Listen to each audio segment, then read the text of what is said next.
The Demon King was gone. The new Hanmoon was sealed. The world was finally safe. But Rumi stood in her apartment, alone, unable to stop thinking about him.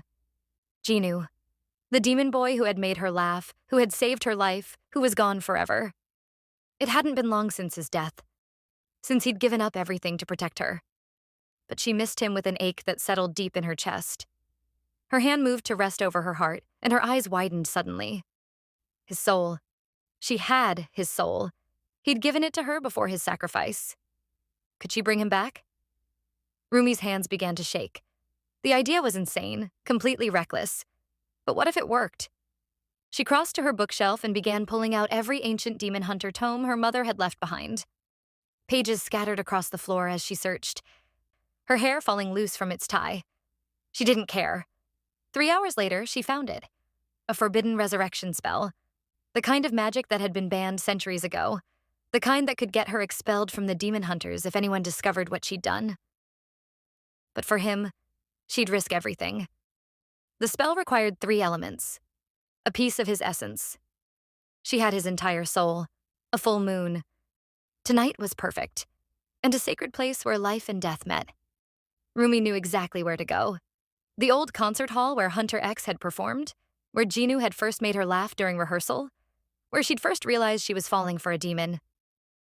At 2 a.m, the city slept. Rumi moved through the empty streets dressed in black, hood pulled up. She looked like someone about to commit a crime. In a way, she was.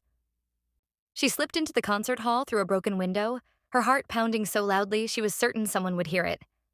Moonlight poured through the skylight, illuminating the dusty stage below. Perfect. She drew the magic circle according to the ancient text, lit the candles with trembling hands. Doubt crept in. What if this didn't work? What if something went wrong? What if he came back? Different. But then she remembered his smile, the way he'd looked at her like she was his entire world, the way he'd said her name. She had to try. Rumi closed her eyes and began chanting the ancient words. The temperature plummeted. The candle flames flickered wildly despite the still air. Wind whipped through the sealed building, impossible and real. Her chest began to glow with brilliant white light. His soul was leaving her body. The light spiraled into the center of the circle, growing brighter and brighter until she had to shield her eyes. The entire building shook with otherworldly force. Then everything stopped. The light vanished. The candles extinguished. Complete darkness. Rumi's breath came in ragged gasps. Had it worked? She couldn't see anything in the sudden blackness. A groan broke the silence. Her heart stuttered. Someone was lying in the middle of the circle. Ugh. The voice was weak, confused. Did someone get the number of that truck? Rumi knew that voice. She would have recognized it anywhere. Jinu? She whispered. The figure sat up slowly. Even in the darkness, she could make out his face. It was him. Actually, him. Jinu, her demon boy. Alive. Rumi? Shock colored his voice. Wait, am I dead? Is this the afterlife? Because if it is, it looks suspiciously like that concert hall. She laughed and cried simultaneously. No, you idiot, you're alive. That's impossible. He stared at his hands as if seeing them for the first time. I died. I definitely remember dying. He looked up at her. What did you do? I brought you back, she said, unable to stop smiling despite the tears streaming down her face. Jinu stared at her for several long seconds before he started laughing. That same ridiculous laugh she remembered so well. You're completely insane. You know that? He paused, his expression shifting into something playful. Wait, you just couldn't stand to live without me, right? Instead of the witty comeback he'd expected, Rumi burst into fresh sobs at how painfully accurate he was. Don't you ever... Her voice shook. Don't you ever leave me like that again. Hey! Jinu quickly pulled her into his arms. I was only kidding, okay? I'm sorry. Yeah, well... Rumi wiped at her eyes. You're stuck with me now, so deal with it. He looked at her with an expression so tender it made her chest ache. I can't believe you actually did this for me. Did you really think I was just going to let you stay dead? She moved closer. Not happening. Jinu opened his mouth to respond, but his face suddenly went pale and he swayed dangerously. Whoa! Rumi lunged forward, catching him before he collapsed. Easy, your body literally just got resurrected. You need to take it slow. Everything feels wrong, Jinu said, leaning heavily against her. Really wrong. That's because you were dead 5 minutes ago, genius. Rumi adjusted her grip, surprised by how solid he felt. Come on, let's get you out of here before someone sees us. Getting Jinu back to her apartment proved to be an absolute nightmare. He could barely walk in a straight line, stumbling over nothing while Rumi essentially dragged him through 3 blocks at 3 in the morning, desperately trying to avoid being spotted. This is embarrassing, Jinu mumbled, his arm slung over her shoulders. I used to be a powerful demon. Now I can't even walk without falling over. Yeah, well, being dead for a few weeks will do that to you, Rumi shot back. Stop complaining and keep moving before someone calls the cops. I'm not complaining. I'm just saying that, ow! He tripped over absolutely nothing and nearly dragged them both down. Oh my god. Rumi struggled to keep them upright. How are you this clumsy? You used to do backflips on stage. That was when I had demon powers, Jinu protested. Now I feel like a newborn giraffe. That's actually pretty accurate. They finally reached her apartment building. Rumi's arms trembled with exhaustion. She was about to collapse herself. Okay, she panted. We made it. Just have to get up the stairs and… Stairs? Jinu looked at the staircase with betrayal. How many? 3 floors. You're kidding. Do I look like I'm kidding? 15 minutes later, they stumbled through her apartment door. Rumi immediately deposited Jinu onto the couch, her arms feeling like overcooked noodles. Okay, she gasped, never doing that again. Jinu sprawled across the cushions as if he'd run a marathon. I think I'm dead again. This might have killed me twice. You're so dramatic. Says the girl who literally resurrected someone from the dead? Rumi couldn't help but laugh. God, she'd missed this. Missed him? Missed his ridiculous sense of humor and his ability to make her laugh even in the most absurd situations. Stay here, she ordered. I'm getting you clean clothes. You can't wear… whatever this is. She gestured at his torn, magic residue-covered outfit. Rumi, wait. She turned. Jinu was looking at her with those impossibly soft eyes that made her heart race. Thank you, he said quietly. For bringing me back. For risking everything. I don't deserve this. Don't deserve you. Rumi's throat tightened. Yes, you do. You saved the entire world, Jinu. You deserve to be alive. You deserve to be happy. Even after everything I did? Even after I… Stop. She walked back and sat on the coffee table facing him. That's in the past. You made the right choice in the end. That's what matters. Jinu stared at where their hands rested near each other. I don't even know how to do this anymore. How to be alive. How to be… normal. Good thing you have me then. Rumi took his hand and squeezed. We'll figure it out together. But first, you need sleep. Your body needs to recover. Where am I going to sleep? Oh, right. 1 bedroom, 1 bed, and a couch that was definitely too small for him. You can take my bed, she said. I'll sleep on the couch. Absolutely not. Jinu shook his head firmly. I'm not taking your bed. You literally just came back from being dead. You need a real bed. And you have demon hunter practice tomorrow. You need sleep more than me. They glared at each other. Classic Rumi and Jinu, both too stubborn for their own good. Fine, Rumi said. We'll share. Jinu's eyes widened. Share? The bed? Together? It's big enough for 2 people. Rumi stood and crossed her arms, trying to appear casual despite her racing pulse. Unless that's weird for you? No, I mean, it's not weird, I just… His face flushed red in a way she found entirely too endearing. Are you sure? It's just sleeping, Jinu. We're adults. We can handle it. She headed toward the bedroom before he could see her own blush. Now come on before I change my mind. Sharing a bed with Jinu turned out to be exquisite torture. He lay on his side facing away from her, clearly trying to occupy the smallest amount of space possible, as if afraid to move. Rumi lay on her own side, staring at his back, watching the rise and fall of his shoulders as he breathed. He was really here, really alive. This was real. Rumi? Jinu's voice was soft in the darkness. Yeah? I'm scared. She hadn't expected that. Of what? That this is a dream. That I'll wake up and be dead again. He paused. Or that you'll realize bringing me back was a mistake. Rumi's heart clenched. She moved closer and wrapped her arm around him. Jinu went completely still. This isn't a dream, she whispered against his shoulder. You're here. You're real. And I will never regret bringing you back. Ever.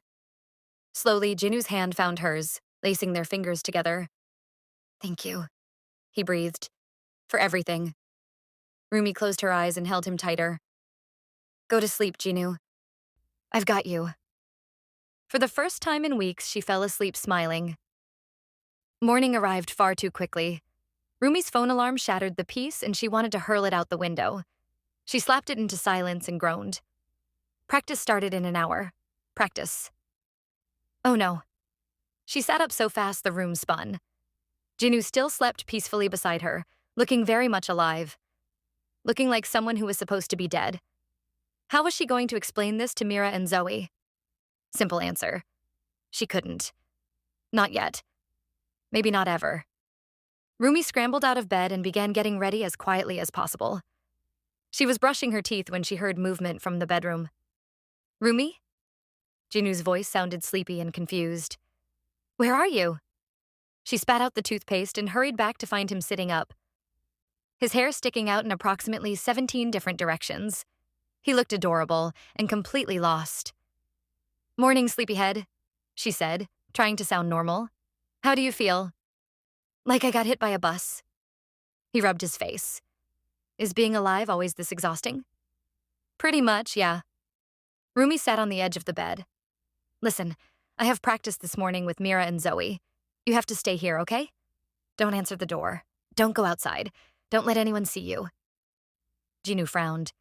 So I'm a prisoner? You're a dead guy who's mysteriously alive, Rumi corrected. If anyone finds out before we figure out a plan, we're both in massive trouble. Right. Jinu nodded slowly. So I just stay here all day? For now, yeah. Rumi grabbed her practice bag. There's food in the fridge. Help yourself to whatever. Just be quiet. My neighbor is incredibly nosy. Rumi. She turned. Jinu was looking at her with unusual seriousness. This is going to get really complicated, isn't it? Rumi thought about Mira and Zoe, about the Demon Hunter Council, about every single rule she'd broken by bringing him back. Yeah, she admitted quietly. It really is. Practice was a disaster. Rumi kept missing choreography, forgetting moves she'd performed 1,000 times, her timing completely off. Okay, seriously, what's wrong with you? Mira finally asked during their water break. You're really off today.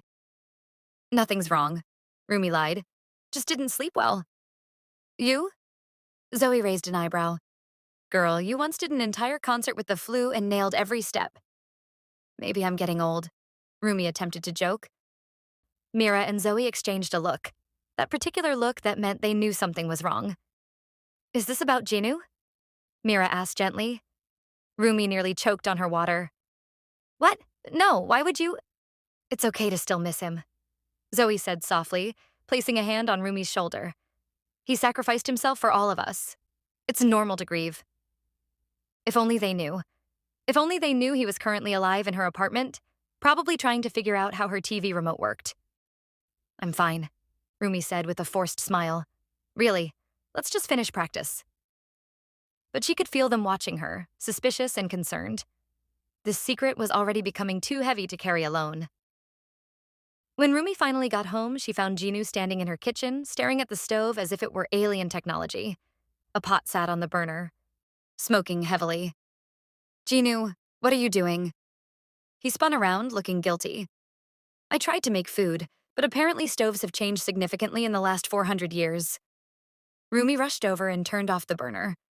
Black smoke poured from the pot. Whatever was inside looked like a science experiment gone horribly wrong. What even is this? She asked, peering at the charred remains. It was supposed to be rice. Jinu scratched his head sheepishly. But I might have forgotten about the water. And the watching it. And apparently there's a timer function now? When did that happen? Rumi stared at the destroyed pot, then at him, then back at the pot, and burst out laughing. She couldn't help it. The entire situation was absurd. A 400-year-old demon-turned-human standing in her kitchen, having destroyed her cookware attempting to make rice. Okay, new rule, she said between giggles. You're officially banned from the kitchen until I teach you how modern appliances work. That's fair, Jinu admitted with a sheepish grin. In my defense, the last time I was human, we cooked over open fires. This is like future technology to me. It's a stove, Jinu. It's been around for 200 years. Not when I was human. Rumi laughed harder. She'd forgotten how long he'd actually been a demon. 4 centuries was a long time to forget basic human skills. Come here, she said, pulling out a new pot. Let me teach you how to make rice without destroying my kitchen. They stood side by side at the stove, Rumi showing him how to measure water, how to use the rice cooker, which absolutely fascinated him. How modern appliances actually functioned. Wait, so this machine just knows when the rice is done? Jinu stared at the rice cooker as if it were magic. Yep. And it turns itself off? Yep. The future is incredible. He shook his head in wonder. What else have I missed? Oh boy. Rumi grinned. We're going to need a lot more time for that conversation. While the rice cooked, she prepared a simple stir-fry. Jinu watched intently as she used the stove properly. So you just turned this knob to control the heat? He asked. Exactly. No more guessing with fire. And this is normal? For everyone? Completely normal. Humans really advanced, huh? Jinu smiled. I forgot how innovative you all are. Something about the way he said it warmed her from the inside out. He was genuinely amazed by simple everyday things. It was endearing. When the food was ready, they sat at her small table. Jinu took his first bite and his eyes went wide. Oh my God, he said. This is incredible. How is it this good? It's just stir-fried, Jinu. No, you don't understand. He took another enthusiastic bite. I forgot what real food tastes like. Demon sustenance is just energy. It doesn't have flavor. This is amazing. Watching him get excited over basic stir-fry was possibly the cutest thing she'd ever seen. He ate like someone who hadn't had a real meal in centuries, which technically he hadn't. What else don't you remember about being human? Rumi asked. Jinu considered this. Honestly? A lot. I forgot how exhausting it is to be alive, how much you need sleep, how important food actually is. He paused.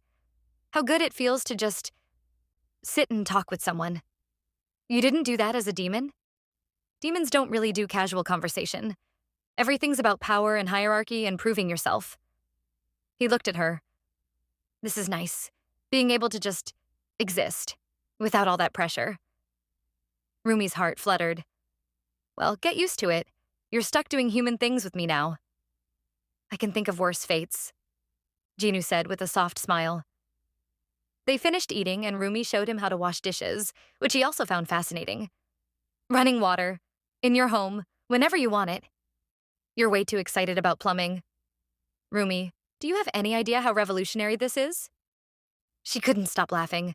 This was her life now, teaching a resurrected 400-year-old demon about modern conveniences. Honestly, she wouldn't change it for anything. Days passed, then a week. Rumi fell into a strange routine. Practice with Mira and Zoe during the day, evenings with Jinu at night. She taught him about smartphones, which completely blew his mind. Streaming services, he binged 3 shows in 2 days, and online shopping. She had to hide her credit card after that. It was exhausting, keeping this massive secret. The constant lying to her best friends, the sneaking around, the fear of being caught. But it was also wonderful, coming home to someone who was genuinely happy to see her, making dinner together, falling asleep beside him every night. She was starting to forget this wasn't supposed to be normal, and that was dangerous. We should probably tell them, Jinu said one night. They were on the couch watching a drama, his head resting on her shoulder. Tell who? Rumi asked, though she knew exactly who he meant. Mira and Zoe, they're your best friends. They deserve to know. They're going to freak out. Definitely. They're going to be furious I didn't tell them sooner. 100%. They might even report me to the council. Jinu lifted his head and looked at her seriously. Do you really think they would? Rumi was quiet. Would they? Mira and Zoe were her best friends, her sisters. But she'd also broken literally every rule in the Demon Hunter handbook bringing Jinu back. I honestly don't know, she admitted. And that terrifies me. Jinu pulled her up to stand with him, taking her hand. We can't hide forever, Rumi. Eventually someone's going to see me. Or you're going to slip up during practice, or... I know. Rumi squeezed his hand. I know. I need more time. To figure out how to explain this. To figure out what we even are. What we are? Jinu repeated softly. Rumi's face heated. I mean, you're living here. We're sleeping in the same bed. She couldn't finish. Together? Jinu offered quietly. The word hung between them, heavy with meaning. Are we? Rumi whispered. Together? Jinu reached up and gently cupped her face. I died for you. You brought me back to life. I think we're way past being just friends. Rumi's heart pounded. Jinu, I love you, he said simply. I loved you when I was fighting against it. I loved you when I was betraying my group for you. I loved you when I died. And I love you now. Tears began streaming down Rumi's face. You can't just say things like that. Why not? It's true. Because she was crying in earnest now. Because I love you too. And that terrifies me. Loving you means I could lose you again. And I can't go through that again. Jinu pulled her into his arms. You're not going to lose me, I promise. You can't promise that. Then I'll promise this instead. He pulled back to look at her. However long I have, 50 years or 50 days, I'm yours. Completely. No more secrets, no more games, just us. He spun her gently, a small smirk playing at his lips. Rumi kissed him before she could overthink it. He tasted like the popcorn they'd been eating, like home, like everything she hadn't known she needed. Instead of pulling away like she'd feared, he took control, deepening the kiss until they were both breathless. When they finally separated, both were smiling. I've been wanting to do that for a while, Jinu said, grinning. Rumi almost said, me too, but caught herself. You wouldn't be the first, you know. She laughed at his mock glare. Hey, I have fans. Don't be jealous. She took a breath. Okay, we'll tell them. Tomorrow, we'll tell Mira and Zoe everything. Jinu smiled that beautiful smile she loved. Together? Together. But even as she said it, she knew this was going to change everything. She just hoped their friendship could survive it. The next morning, Rumi sent a text to the group chat. Emergency meeting. My place. Right now. Important. Mira responded immediately. OMG, what's wrong? Are you okay? Zoe. On my way. Hang in there. Rumi looked at Jinu. He sat on the couch, bouncing his leg nervously. You ready? Absolutely not, he admitted. But let's do it anyway. 20 minutes later, someone knocked on the door. No going back. Rumi took a deep breath and opened the door. Mira and Zoe practically tumbled into the apartment, both talking at once. Rumi, what's going on? You never call emergency meetings unless something's seriously... Mira stopped mid-sentence. She'd seen Jinu on the couch. Her face went completely white. Zoe crashed into Mira's back. Ow, why did you... Then she saw him too. Her jaw dropped. Nobody moved. Nobody breathed. Then Mira screamed. What the... Is that... How is he... She pointed at Jinu with a shaking hand. Rumi, why is there a dead person in your apartment? He's not dead anymore, Rumi blurted. That doesn't make it better. Zoe remained frozen, staring. Jinu? She whispered. You're... alive? Actually alive? Jinu waved awkwardly. Hey guys, surprise? And then everything exploded. Mira was shouting. Zoe was demanding explanations. Jinu looked like he wanted to disappear. And Rumi stood in the middle of it all, watching her carefully constructed secret shatter into 1,000 pieces. She took a deep breath and raised her voice above the chaos.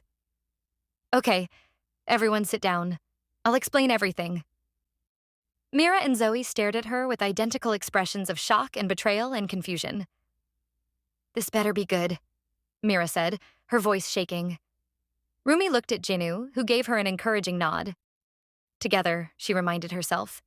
They'd face this together. It all started the night after the battle, Rumi began, when I realized I still had his soul.